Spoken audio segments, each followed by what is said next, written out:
Assalamualaikum warahmatullahi wabarakatuh.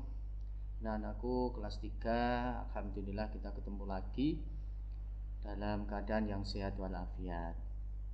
Untuk pelajaran yang pertama, yang awal ini, mari kita awali dengan doa belajar bersama-sama. Bismillahirrahmanirrahim. Raditu billahi rabbah wa bil islami dina wa bi Muhammadin nabiyya wa rasulullah. Rabbi zidni ilma warzuqni fahma.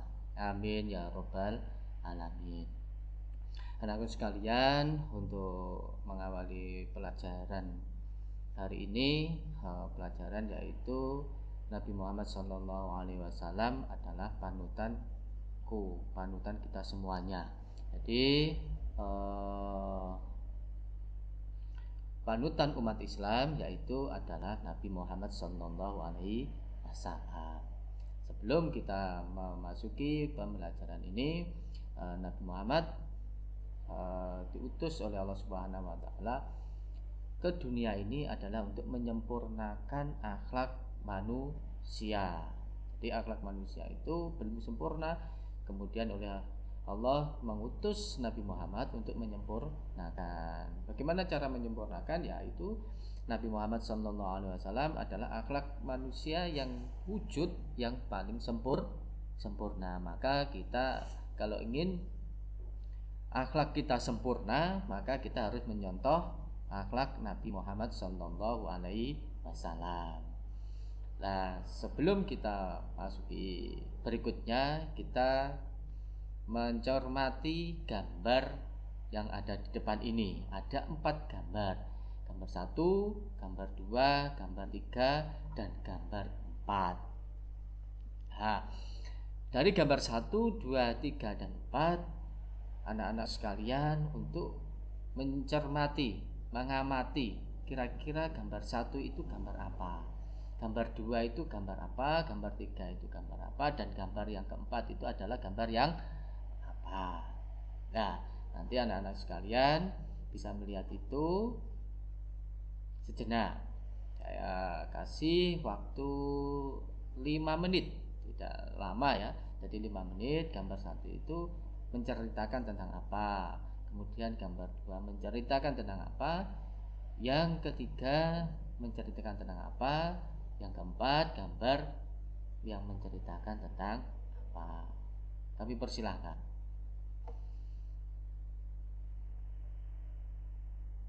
Oke, sudah 5 menit untuk pembelajaran ini. Mari kita diskusikan bersama gambar apa yang keempat ini. Gambar yang pertama adalah gambar sikap mandiri, tidak bergantung kepada orang lain. Jadi anak-anak kelas 3 itu misalkan memakai baju, memakai seragam, pakai kaos kaki sendiri, pakai sepatu sendiri. Jadi tidak dipakaikan orang tua lagi. Jadi harus belajar, karena sudah kelas 3 itu harus belajar mandiri.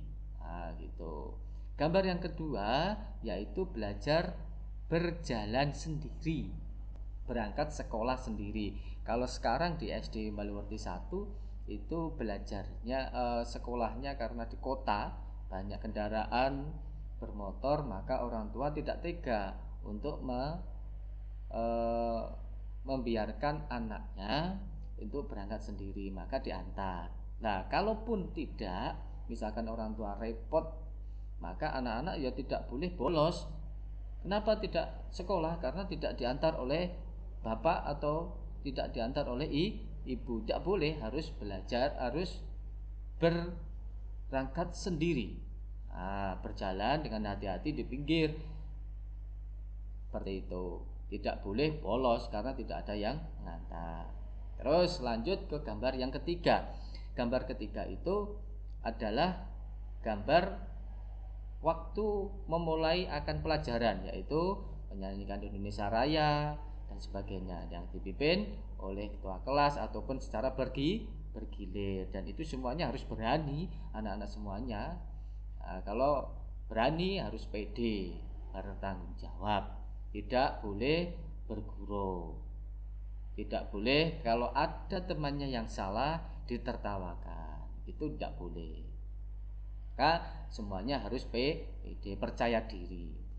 Terus kemudian ya gambar keempat itu adalah mulainya pembelajaran. Nah, kalau sudah mulai pembelajaran, anak-anak sekalian ya harus mendengarkan apa yang diinstruksikan, apa yang diperintahkan, apa yang diberikan oleh Bapak Ibu guru. Tuh, lanjut.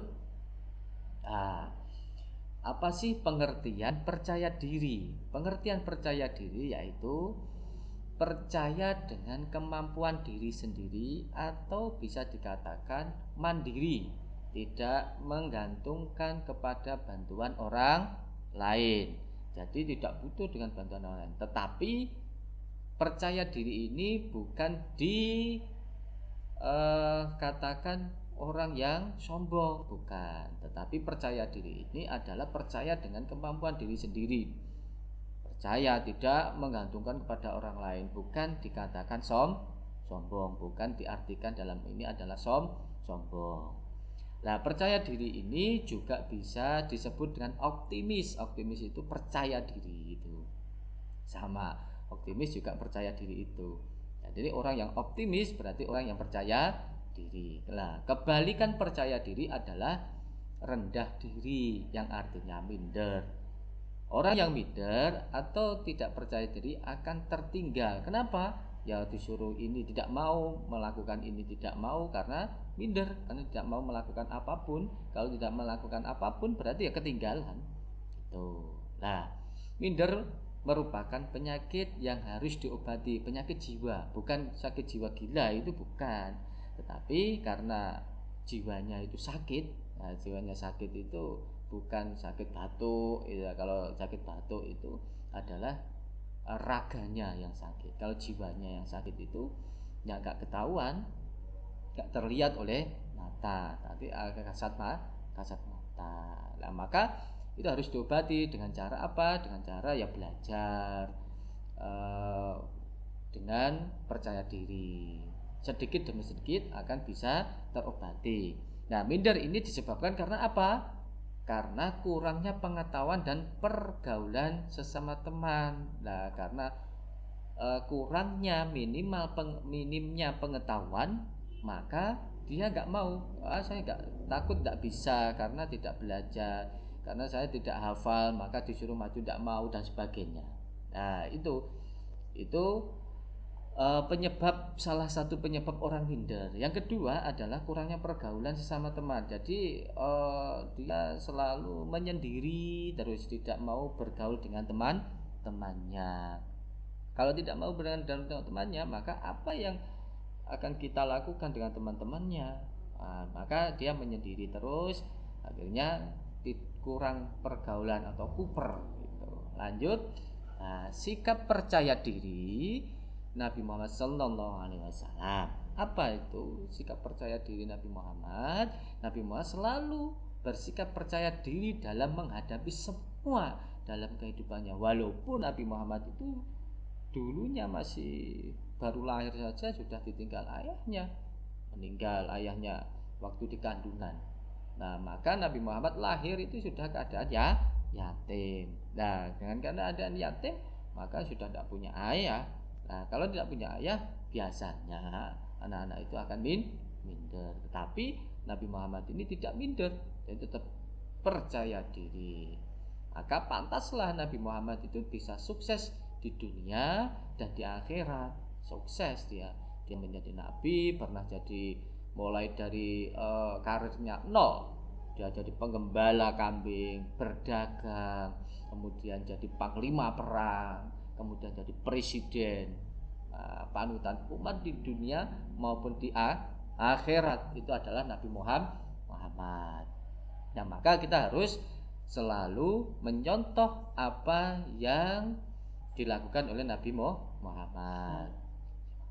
Kita sebagai umat Islam harus mencontoh atau meneladani Nabi Muhammad Sallallahu Alaihi Wasallam, karena Nabi Muhammad sudah akhlaknya mulia, dia suri toladan, dan itu memang oleh Allah diturunkan Nabi Muhammad itu untuk menyempurnakan akhlak manusia di dunia dan untuk menyelamatkan umatnya sampai nanti di akhirat. Nah, orang tawakal ini orang yang percaya diri itu harus dibarengi dengan tawakal. Apa itu tawakal? Tawakal itu adalah berserah diri kepada Allah. Seperti di dalam Al-Qur'an surat Al-Imran ayat 159. Ini potongannya adalah artinya apabila engkau telah membulatkan tekad kalau sudah berbuat, maka bertawakallah, berserah diri kepada Allah. Sesungguhnya Allah mencintai orang-orang yang bertawakal. Lanjutnya, hikmah orang yang percaya diri. Orang yang percaya diri itu ada hikmahnya. Apa manfaat atau hikmahnya? Satu, dapat menyelesaikan pekerjaan dengan baik. Terus yang kedua, tidak mudah putus asa. Yang ketiga, selalu siap dalam situasi dan kondisi apapun, terhindar dari rasa khawatir dan gelisah. Yang terakhir, selalu semangat dan melakukan pekerjaan. Itu hikmahnya. Lanjutnya, bagaimana cara menjadi orang yang percaya diri? Bagaimana caranya? Yaitu selalu belajar. Nah, karena yang tadi karena minder itu tidak atau minimnya pengetahuan, maka ya harus selalu belajar supaya percaya diri.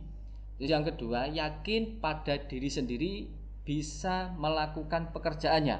Jadi bisa melakukan semua pekerjaannya itu yakin. Nah, jadi itu biar bisa jadi orang yang percaya diri.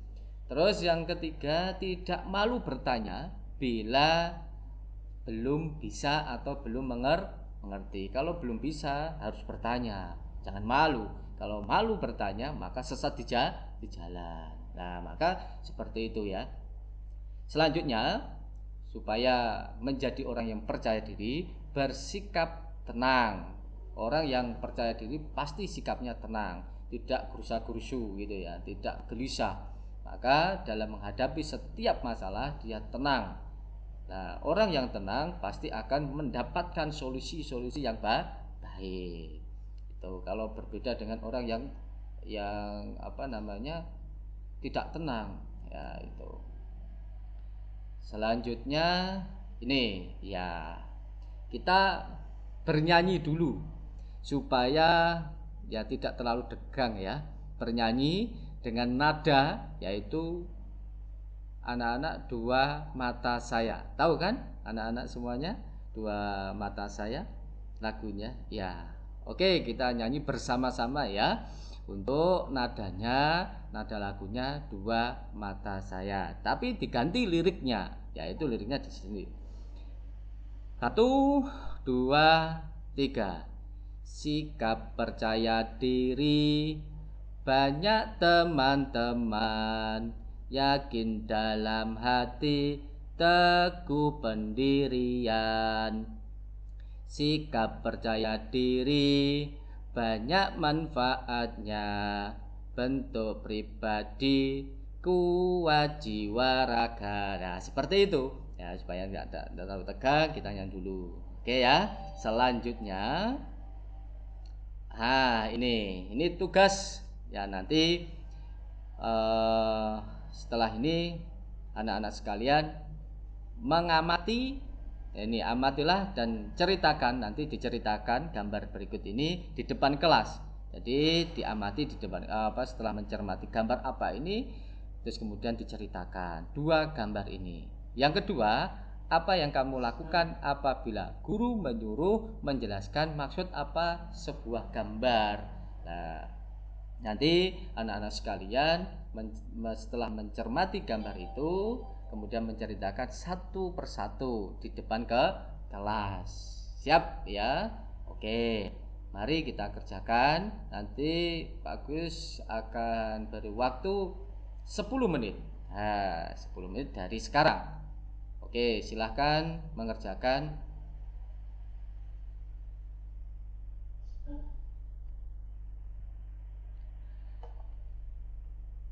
Oke, 10 menit sudah habis waktunya ya. Oke, sekarang cerita anak-anak sekalian.